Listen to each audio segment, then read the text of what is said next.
आरक्षण दिया गया, इसको अन्य राज्यों ने बहुत इसकी प्रशंसा की और इस तरह से अपने राज्यों में भी महिलाओं को आरक्षित कर 50% आरक्षण देने का काम शुरू कर दिया। इस तरह से बहुत से उदाहरण है। यहाँ पर शिक्षा विभाग, फिर स्वास्थ्य विभाग और अन्य विभाग जो इंजीनियरिंग सेल के हैं, सड़क, पुल, पुलिया, कितना काम है। और इनकी जो नजर रहती है समस्तीपुर जिले पर, आज उसी का परिणाम है कि मैं जनता दल का प्रदेश अध्यक्ष होकर आपके बीच यहाँ पे खड़ा हूँ। और शायद मुझे ये जितना बड़ा पद नहीं लगता है, ये उससे भी अधिक भरोसा, विश्वास और एतमाद लगता है। ये मेरे अकेले बस की बात है। अगर माननीय मुख्यमंत्री जी ने भरोसा किया है तो वो सिर्फ अकेले हम पर नहीं, बल्कि समस्तीपुर के तमाम लोगों पर, आप सभी लोगों पर इनका भरोसा हुआ है। इन्होंने समझ आएगा कि समस्तीपुर के हम लोग, अगर कोई नेता हम पर भरोसा करता है, अगर कोई नेता हमको आगे बढ़ाता है, अगर कोई नेता बिहार को विकास के रास्ते ले चलता है, तो हम भी विश्वास निभाने में, भरोसा निभाने में किसी जिला से हम कम सच्चे नहीं हैं, यह आने वाला समय बताएगा। आपके लिए किसी भी जिले के लोगों से जरा भी कम स्थान है। और समस्तीपुर जिला के लोग भी आने वाले समय में आपको ये भरोसा दिलाना चाहते हैं कि आने वाले समय में हम भी किसी जिला से कम नहीं आपके पीछे चलने वाले बनेंगे। हम माननीय मुख्यमंत्री जी से यह भी कहना चाहते हैं। जिला भाजपा के अध्यक्ष श्री सुशील कुमार चौधरी जी, जिला कार्यक्रम क्रियान्वयन समिति के उपाध्यक्ष श्री दुर्गेश राय जी, श्री राम बालक पासवान जी, श्री नरेंद्र सिंह जी, आदरणीय कपिल देव सिंह जी, रामचंद्र सिंह कुशवाहा जी, श्री राम बालक सिंह जी, श्री राम नारायण मंडल जी। स्वास्थ्य यात्रा के क्रम में आपके बीच में आने का मौका मिला है। आज सवेरे हम भटोरा गांव में गए थे। अरे भाई, दूसरे लोग उन लोगों को तंग मत करिए। वो आया है अखबार में फोटो खिंचवाने के लिए, न्यूज बनवाने के लिए। अरे उन लोगों पर मत फेंकिए कुर्सी। वो थोड़ी देर में जब सब अखबार वाले उन लोगों का फोटो ले लेंगे, उसके बाद शांत हो जाएंगे लोग। आप लोग, आपका काम हो गया अखबार वालों का। आप जितना देर फोटो लीजिएगा उतना देर वो, और थोड़ा देर हम रुक जाते हैं, तुम आए। और यहाँ पर जिला में हमने समीक्षा बैठक कर ली, और जिला में समीक्षा बैठक करने के बाद छोड़ दो, अरे छोड़ दो, सब पुलिस अफसर, पुलिस का सब हटिए वहां से। कोई जरूरत नहीं है, सब हट जाइए, हट जाइए, हट जाइए। वहां पर कोई जरूरत नहीं है किसी को जाने की। हम सक्षम हैं, उनसे बातचीत कर लेंगे। नहीं, आपके पीछे भी आदमी है, अब आप नीचे कर लीजिए। और कोई काम हो, हमको कोई चीज कहना हो, तो मैं पुलिस और मजिस्ट्रेट के लोगों से कहूंगा, उनके कुछ लोगों को लेकर इधर हमारे दाहिनी तरफ आ जाएंगे। जब हम मीटिंग खत्म करके जाने लगेंगे तो उन लोगों की भी बात सुन लेंगे। आप बाकी अब शांत रहिए। हो गया ना, आप सबका हो गया ना। तो जहां जाते हैं शुरू में ऐसे ही रहता है। तो बहनों और भाइयों, आप कहां गरमा रहे हैं? अब आप शांत रहिए, अब आप मत गरमाइए, अब शांत रहिए। आपके अध्यक्ष, हमने लोगों से मुलाकात की, विकास की विभिन्न योजनाओं की समीक्षा की, स्थल निरीक्षण किया, और वहां भी भारी संख्या में लोग चिलचिलाती धूप की परवाह किए बगैर इकट्ठा हो गए, तो उनके बीच दो शब्द कहना भी पड़ा। हजारों लोगों के बीच में जाकर उनसे हमने बातचीत भी की। जिला में आकर जिले की विभिन्न योजनाओं की हमने आज समीक्षा की है और आज शाम में इस जनसभा के माध्यम से पिछले 4.5 वर्षों में जो समस्तीपुर जिले में राज्य सरकार की पहल से जो काम हुआ है उसका एक लेखा जोखा भी प्रस्तुत किया है। उसको सुधार करके और ज्यादा जो काम बीच में हुए हैं सबका अलग अलग करके, सड़क कितनी बनी, पुल कितना बना, स्कूल में क्या काम हुआ, अस्पताल में क्या काम हुआ, कल्याण की कितनी योजनाएं लागू हुई, एक हद तक उसका लेखा जोखा उसमें दिया गया है। कुछ बातों का समावेश नहीं है, उन बातों का फिर से समावेश करके बाद में हमारे प्रभारी मंत्री आएंगे, उसका लेखा जोखा भी ये संवाददाता सम्मेलन के जरिए बाद में जो चीजें छूट गई है उसका वो कर देंगे। तो आपने 4.5 वर्ष पहले भरोसा किया, इसलिए हम लोगों के बीच में काम कर रहे हैं, निरंतर प्रयास कर रहे हैं। हमारी कोशिश है कि समाज के सभी तबके को जोड़कर चलें।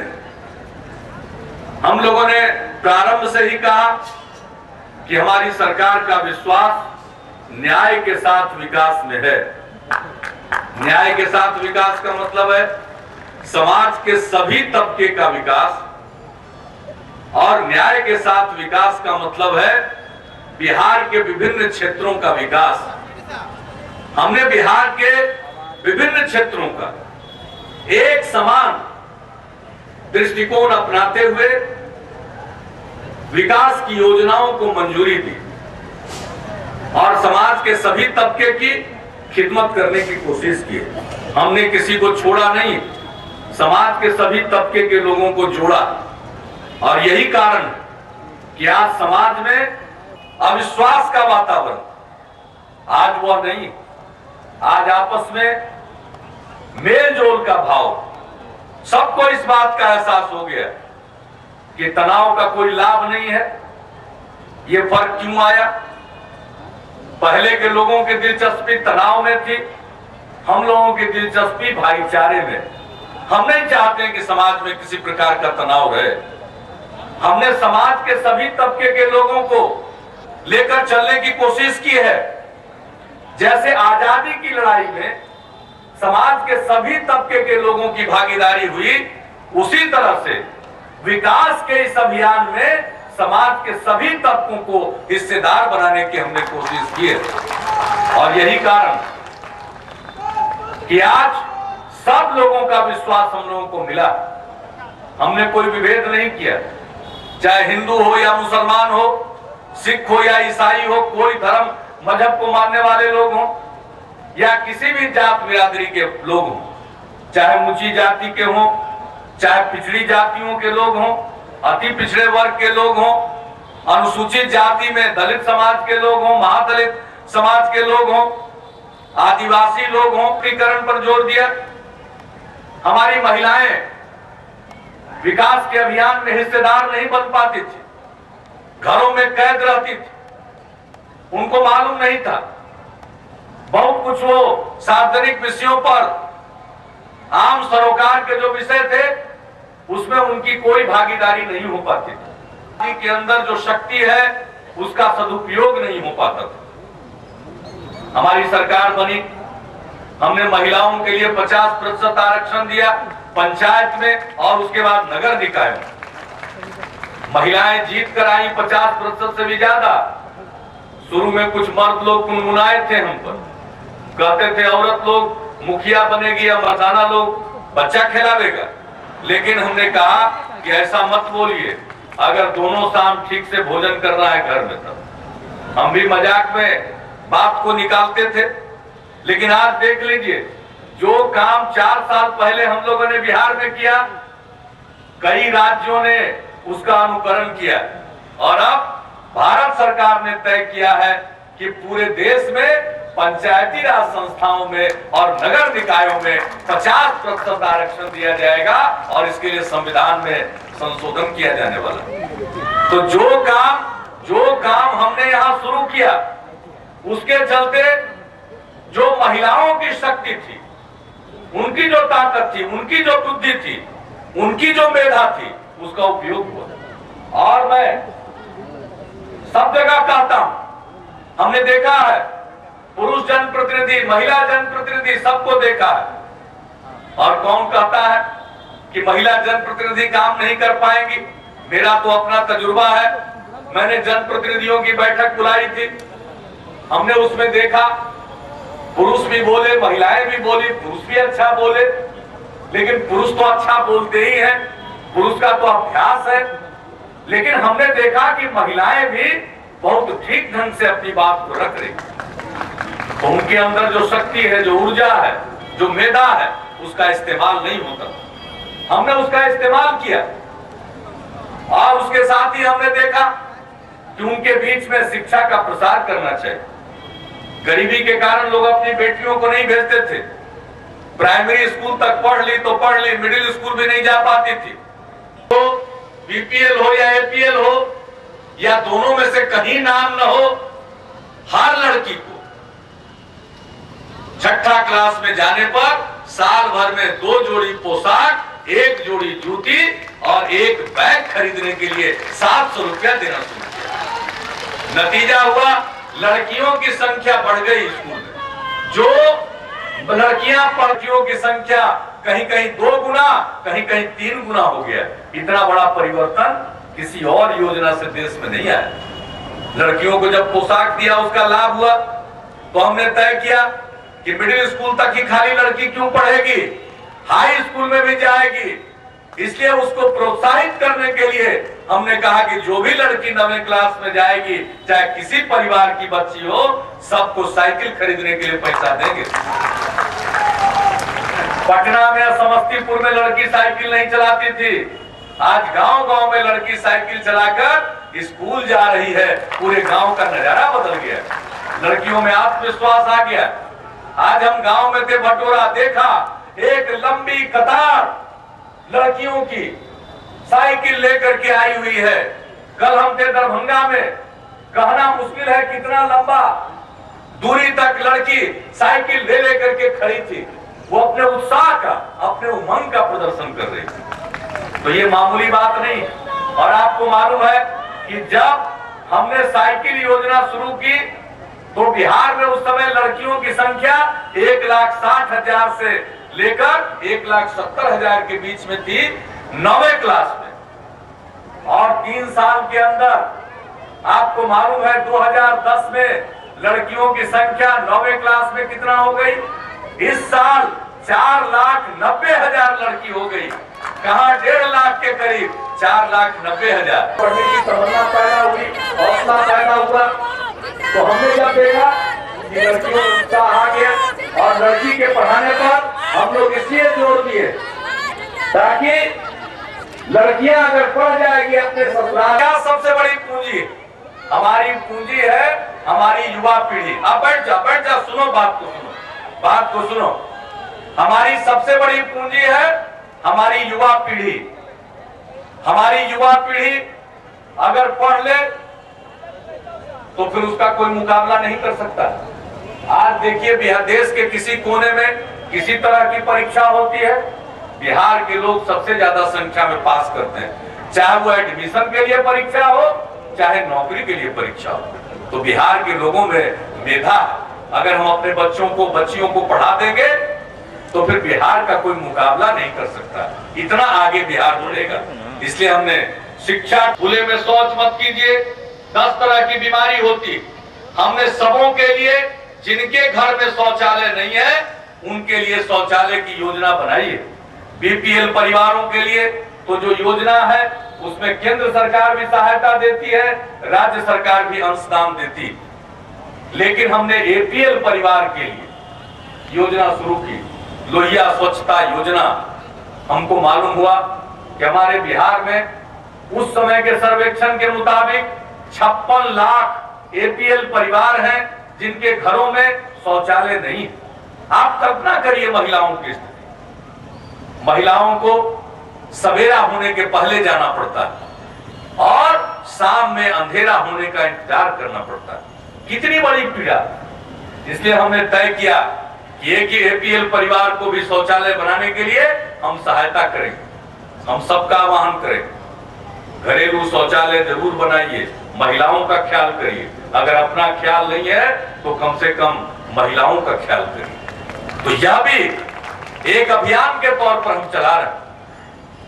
तो बहनों और भाइयों, हमने समाज के सभी तबके के लिए काम किया, किसी को नहीं छोड़ा है। अनुसूचित जाति का, पिछड़े वर्गों का, पिछड़ों में जो ज्यादा पिछड़े, अति पिछड़े का, उनके कल्याण के लिए हमने तय किया है। अनुसूचित जाति में एक आयोग बना करके हमने ज्यादा जो हाशिए पर हैं उनकी पहचान की। महादलित के रूप में परिवार है, अगर उनको अपना घर बनाने के लिए जमीन नहीं है तो सरकार ने तय किया है अगर सरकारी जमीन है तो हम 3 डिसमिल देंगे, वरना 3 डिसमिल जमीन खरीदने के लिए उनको हम 20,000 रुपए तक की मदद करेंगे। हम चाहते हैं कि हमारे हर परिवार को एक पता हो जाए, हर आदमी का एक पता होना चाहिए।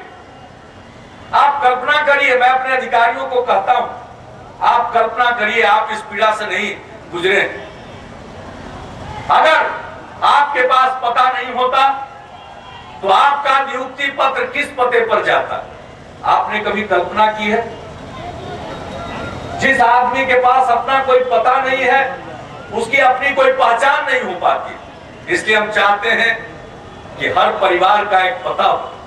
और हमने पता किया तो मालूम हुआ कि सबसे अधिक महादलित परिवार के लोग हैं जो बासहीन हैं और जमीन के अभाव में उनका घर नहीं बन पा रहा। इसलिए हमने योजना बनाई। तो कुछ लोगों ने हम पर आरोप लगाया कि दलित बांट रहे हैं, पासवान को छोड़ दिया। हमारे राम बालक जी यहीं बैठे हुए हैं, हजारी जी बैठे हुए हैं। हम किसी को छोड़ने वाले नहीं, हमसे ये हो ही नहीं सकता है कि हम किसी को छोड़ दें। आरोप लगाने वाले स्वतंत्र हैं। हमने तत्काल महादलित आयोग को कहा कि आप इनका भी अध्ययन करिए और उन्होंने अपनी रिपोर्ट दे दी। हमने उसको स्वीकार करने का की घोषणा तक कर दी। हर पासवान समाज के भी लोग होंगे उसी तरह से जैसे महादलित परिवार के हैं।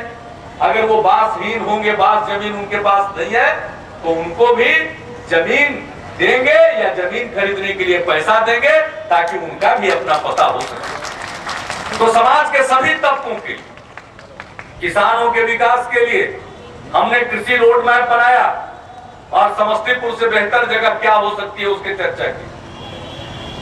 समस्तीपुर तो वो जगह है जहां सबसे पहले कृषि पर अनुसंधान का कार्य शुरू हुआ। वहां कृषि विश्वविद्यालय है। हमने कोशिश की कि राजेंद्र कृषि विश्वविद्यालय केंद्रीय कृषि विश्वविद्यालय बन जाए। केंद्र सरकार ने सैद्धांतिक सहमति संसूचित किया है और खुशी की बात होगी अगर केंद्रीय विश्वविद्यालय बन जाता है तो समस्तीपुर के लोग खेती करते हैं, खूब अच्छा खेती करते हैं, हर चीज का उत्पादन करते हैं। यहाँ के किसानों पर हमें नाज है, बिहार के लोगों को नाज है। बहुत लोग समस्तीपुर के खेती का अध्ययन करते हैं। तो हमने खेती के विकास के लिए कृषि रोड मैप बनाया कि 4 साल 5 साल में हमारा लक्ष्य है कृषि का उत्पादन हम दोगुना कर दें। तो समाज के सभी तबके के उत्थान के लिए, हमारे बिहार की तरक्की के लिए जरूरी है कि खेती का विकास हो और खेती के विकास के लिए ही हमने योजना बनाई। तो समाज के सभी तबके को जोड़ा, सभी तबके के विकास के लिए काम किया। सड़कों का जाल बिछा, 1000 तक की आबादी तो प्रधानमंत्री ग्राम सड़क योजना में बन रही है। जब आदरणीय अटल जी प्रधानमंत्री थे तभी ये योजना तय हुई। जब उस समय तय हुई, हम लोग उनकी सरकार के मंत्री थे, तब तय था कि 500 की आबादी तक को लेंगे। बाद में हम लोगों की सरकार केंद्र में नहीं रही तो हो गया कि 1000 तक की आबादी को लेंगे। तो हमने अपने राज्य में तय किया कि 1000 के नीचे 500 की आबादी तक के गांव को पक्की सड़क से जोड़ने के लिए मुख्यमंत्री सड़क योजना चालू करेंगे। वो हमने चालू किया। हमारे यहाँ पुल पुलिया की बहुत जरूरत है, बहुत नदी है, उन पर बड़े पुल, गांव से निकलने के लिए पुलिया, चारों तरफ नदी नालों की भरमार है। तो हमने मुख्यमंत्री सेतु योजना की शुरुआत की। आज हमने इस जिले में भी समीक्षा की है, हर जगह हम इसकी समीक्षा करते हैं। हम तो चाहते हैं कि हर गांव सड़क से जुड़ जाए, और हम तो चाहते हैं, हमारा एक लक्ष्य है, बिहार में उस लक्ष्य को प्राप्त करना चाहते हैं। और वो लक्ष्य ये है कि हमारे बिहार के दूर दराज गांवों से भी चलकर कोई आदमी अगर राजधानी पहुंचना चाहता है तो हम इतनी सड़क और ऐसी सड़क बनाएंगे, इतने पुल बनाएंगे कि ज्यादा से ज्यादा 6 घंटा लगे। अब समस्तीपुर के आदमी के लिए 6 घंटा नहीं है, ये 6 घंटा की सीमा हमने बनाई है किशनगंज को ध्यान में रख के। ये 6 घंटे की सीमा हमने धनहा और बगहा का इलाका चंपारण है उसको देख करके, कैमूर की पहाड़ी इलाकों को देखकर किया। तो दूर दराज के इलाकों से अधिक समय 6 घंटा का लगे, हम इतनी सड़क बनाना चाहते हैं। और यही कारण है कि सड़क का निर्माण, पुल पुलिया का निर्माण, और कितने पुल का निर्माण हो रहा आपको पता है। बड़े बड़े पुल का सपना लोग नहीं देखते थे। कोसी नदी पर 2 महासेतु का निर्माण हो रहा है। एक तो जब एनडीए की सरकार दिल्ली में थी तभी निर्मली में आए थे, उसके अलावे बलुआही घाट पर, बलुआहा घाट पर शुरू है और विजय घाट पर मंजूर हो रहा है। गंडक नदी पर आपको मालूम नहीं होगा, मालूम होना चाहिए, गंडक नदी पर 2 महासेतु। फिर बूढ़ी गंडक पर तो पता नहीं कितना, बागमती पर, करेह पर, सब पर तो पुल का निर्माण हो रहा है। गंगा नदी पर 2 और नए पुल का निर्माण होगा, छपरा और आरा के बीच में, और दूसरा होने जा रहा है बख्तियारपुर और ताजपुर के बीच में। समस्तीपुर का जो ताजपुर है और बख्तियारपुर है, इसके बीच में एक महासेतु, उसकी लागत 1300 करोड़ रुपए आने वाली है, उसको भी हम अंतिम रूप दे रहे हैं। तो इतना बड़ा बड़ा पुल तो बना ही रहे, और पुल बना रहे, और सिर्फ हम पुल बनाते हैं, नदी के 2 पार्ट को जोड़ने के लिए भी हम विश्वास का सेतु बनाते हैं। और इसीलिए यह है विश्वास यात्रा। बहुत लोग मजाक उड़ाते, हमको आनंद आता, मजाक भी उड़ाते हैं तो मेरा ही प्रचार करते, खूब करें प्रचार। हम पर लोगों ने विश्वास प्रकट किया है। अराजक स्थिति थी, शाम होने के पहले घर लौटने की जल्दी थी, आज किसी को जल्दी नहीं है, कभी भी घर चले जाएं, निश्चिंत है। अब लोगों को अपराधियों से डर नहीं लगता है, अपराधियों को कानून का डर सताता है। पिछले 4.5 वर्षों में 45,000 अपराधियों को सजा हुई। अपराध अब भी होते हैं, दुनिया के हर हिस्से में होता, हर कोने में होता। ये कोई दावा नहीं कर सकता है कि अपराध होंगे ही नहीं। अपराध हो सकते हैं, लेकिन अपराधी पकड़े जाएंगे और कानून के कटघरे में उनको खड़ा किया जाएगा, कानून के मुताबिक उनको सजा मिलेगी। इसलिए अब लोगों के मन से डर निकला, तो ये आया है परिवर्तन। आज है शांति, सांप्रदायिक सद्भाव का माहौल है, सामाजिक सौहार्द का माहौल है, जिसकी चर्चा हमने की। तो सरकार की भूमिका यही है कि किसी की उपेक्षा न करे, सबको साथ जोड़कर चले। अल्पसंख्यक कल्याण के लिए काम हमने किया। लोग डराते थे मुस्लिम अल्पसंख्यक समाज को कि जनता दल यू के साथ भाजपा है, अनर्थ होगा, लेकिन 4.5 साल का शासन बीत गया, एक सांप्रदायिक दंगा नहीं हुआ, बल्कि जो भागलपुर के दंगाई थे उनको हम लोगों ने सजा दिलाई। जिन दंगाइयों को महिमा मंडित किया गया था, सबूत रहते उन पर मुकदमा न चला करके मामले को रफा दफा कर दिया गया था। हमारी सरकार आई, 29 ऐसे मामलों को अदालत की इजाजत से फिर से खोला गया और अब सजा हो रही। उनको आईना हमने दिखा दिया। अल्पसंख्यक समाज के कल्याण के लिए हमने 10 सूत्री कार्यक्रम मिलकर तय किया। हमारी साझा सरकार है, साझा कार्यक्रम है, साझा उपलब्धियां हैं, हम मिलकर काम करते हैं, परस्पर सहयोग से काम करते हैं। आज हमने अपने काम से ये दिखला दिया है कि हम बिहार के हर तबके की चिंता करते हैं और हर तबके की चिंता की, हर तबके को साथ लिया, इसलिए आज बिहार का विकास हो रहा है। आज बाहर के लोग आते हैं, हमसे रहस्य पूछते हैं, बताइए बिहार तरक्की कैसे कर रहा। हमने कहा इसका एक ही रहस्य है, अब बिहार के तमाम लोग निश्चित कर चुके हैं कि बिहार के विकास में हम अपना योगदान देंगे, मिलकर रहेंगे। हमारा कोई श्रेय नहीं है, ये आपका है, बिहार के तमाम लोगों का श्रेय है।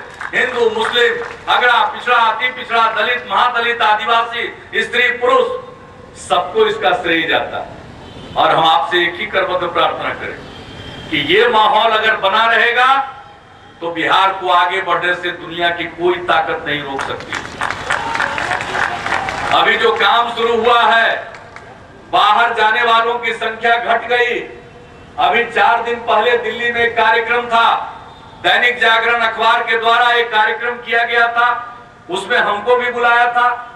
मध्य प्रदेश के माननीय मुख्यमंत्री थे, हरियाणा के मुख्यमंत्री भी पधारे थे और पंजाब के उप मुख्यमंत्री श्री सुखबीर सिंह बादल जी थे। उनको बोलने का मौका मिला तो उन्होंने कहा कि भाई बिहार के मुख्यमंत्री बैठे हुए हैं, मैं बिहार की चर्चा करूंगा। हमारे यहाँ कठिनाई हो गई है, हमारे किसान बिहार के मजदूरों पर निर्भर थे, अब बिहार से आने वाले मजदूरों की संख्या घट गई है, इसलिए हमारे किसानों को परेशानी हुई और इसलिए अब हमने मशीनों का सहारा लेना शुरू किया। ये हमने नहीं कहा, ये पंजाब के उप मुख्यमंत्री ने मीडिया की एक सभा में कहा, उनके द्वारा आयोजित कार्यक्रम में कहा। अब बाकी लोग कहते हैं काम नहीं हो रहा, बाकी लोग कहते हैं कि बाहर जाने वालों की संख्या नहीं घटी, इससे बड़ा कोई दूसरा प्रमाण नहीं हो सकता। तो काम शुरू हुआ, लोगों को भी यहां काम मिल रहा, लेकिन हम इससे संतुष्ट होने वाले नहीं है।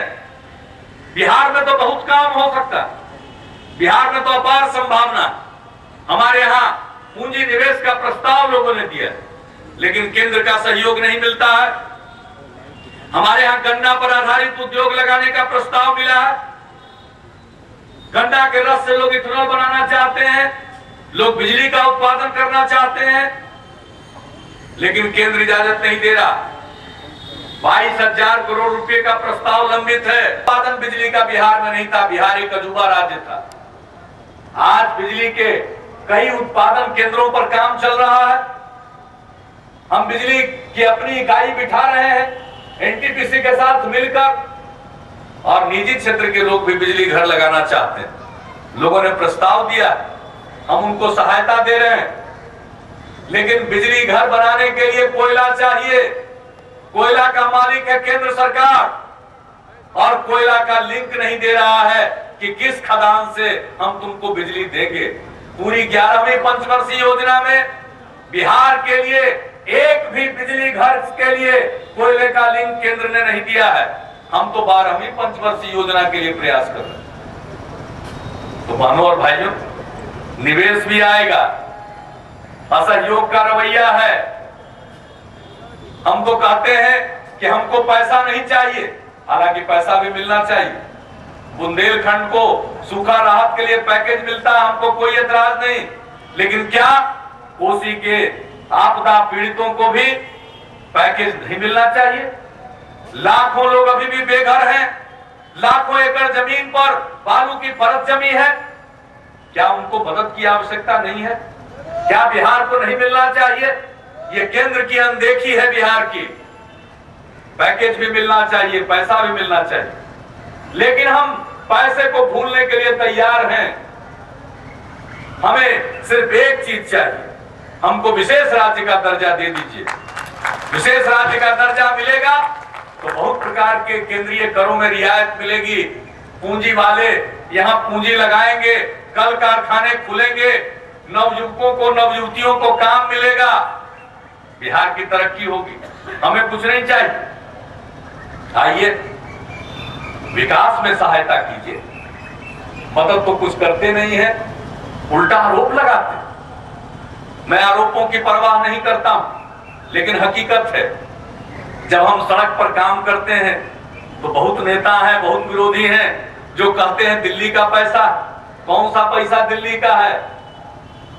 प्रधानमंत्री ग्राम सड़क योजना दिल्ली का पैसा जरूर है, एनडीए सरकार के समय शुरू हुआ था, लेकिन हमारे राज्य की एजेंसी जो सड़क बनाती है उसको पैसा नहीं दे रहे हैं, और केंद्रीय एजेंसी जो सड़क बनाने के लिए जो जिम्मेवारी दी गई केंद्र सरकार के द्वारा वो अपना काम नहीं कर रहे। तो कौन सा सड़क? दिल्ली का कौन सा पैसा? यहाँ तो नेशनल हाईवे के लिए पैसा नहीं देते। नेशनल हाईवे को ठीक करने के लिए हम लोगों ने पैसा मांगा, नहीं दिया, तो हमने राज्य का पैसा लगा दिया। 711 करोड़ बिल भेजा दिल्ली, सड़क आपकी, पैसा हमने लगाया, हमको दीजिए पैसा। अब वो कहते हैं हम नहीं देंगे। महेश्वर हजारी जी और सुमेघ देवी जी सांसद हैं। अभी एक सप्ताह पहले संसद में सड़क परिवहन मंत्री ने कहा कि बिहार को 711 करोड़ रुपया जो उसने खर्च किया है नेट पर हम नहीं देंगे, क्योंकि राज्य सरकार ने बगैर हमारी इजाजत के खर्च किया।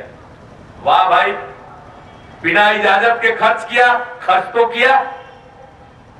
तो केंद्र का पैसा नहीं लग रहा, राज्य का पैसा केंद्र की सड़कों पर लग रहा। ये तो साबित हो गया उनके जवाब से।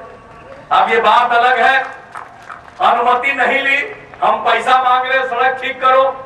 हमारे सामने क्या विकल्प था?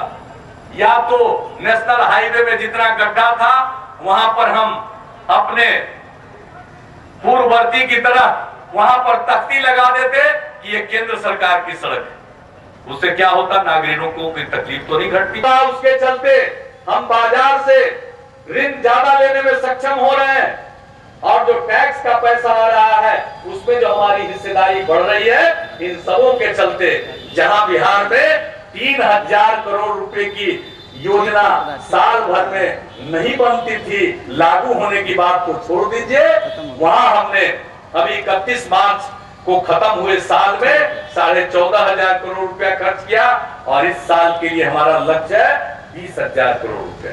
तो फैसला तो आपको करना है कि आपने विकास के लिए, बिहार को ठीक करने के लिए, बिहार को चलाने का जो हमको मौका दिया, आपको देखना, मुझको नहीं देखना। मैं तो रात दिन लोगों की खिदमत करता हूं। मेरे लिए, मेरे पास कोई और काम नहीं है, और लोगों के पास बहुत कुछ निजी काम है। बहुत लोगों को बहुत चीजों की चिंता है, मैं उन बातों की चर्चा नहीं करना चाहता हूं। मेरी चिंता तो सिर्फ बिहार के 9 करोड़ लोगों की, और बिहार के 9 करोड़ लोग मेरे परिवार के समान हैं, हम उनकी चिंता करते हैं। वो आपने मौका दिया, हमने कोशिश की, काम शुरू हो गया, और काम शुरू होते ही देश भर में बिहार की प्रतिष्ठा बढ़ गई। अब बिहार तरक्की के रास्ते पर चल पड़ा। अब बिहार के इस प्रगति की गाड़ी को कोई चाह कर भी पटरी से उतार नहीं सकता है, क्योंकि हमको मालूम है कि आप सब सजग हैं। लेकिन हमारी एक ही विनती है, करबद्ध प्रार्थना, कि आपके अंदर जो एक संकल्प का भाव है इसको हमेशा कायम रखिएगा। और दूसरा, जो आपसी एकता, एकजुटता, हिंदू, मुस्लिम, अगड़ा, पिछड़ा, अति पिछड़ा, दलित, महादलित, आदिवासी, स्त्री, पुरुष, सबकी जो एकजुटता है इसको कायम रखिएगा। बिहार में परिवर्तन हो रहा है। पहले अपराध की बात होती थी, बिहार आगे बढ़ेगा, खुशहाल बिहार बनेगा, सुंदर बिहार बनेगा, और हम सब मिलकर ऐसा बिहार बनाने में कामयाब होंगे कि बिहारी कहलाना कभी अपमान का विषय नहीं होगा, बिहारी कहलाना शान का विषय होगा, और बिहारियों के शान का परचम पूरे देश और दुनिया में लहराता रहेगा। और इन्हीं शब्दों के साथ मैं इस धरती को प्रणाम करता हूं, जननायक कर्पूरी ठाकुर जी की इस धरती को प्रणाम करता हूं, आप सबका अभिनंदन करता हूं, और अपनी बात को यही समाप्त करता हूं। बहुत बहुत हम बात कर रहे हैं, काम करते हैं, ससुर राम जी मंदिर काम करते हैं। विश्वास यात्रा पर आने के लिए हमके लिए आप आए हुए साथियों को भी धन्यवाद, और माननीय दोनों सांसद महोदय को धन्यवाद। माननीय दोनों मंत्री जी को धन्यवाद और भाई रामनाथ जी को सभा के सफल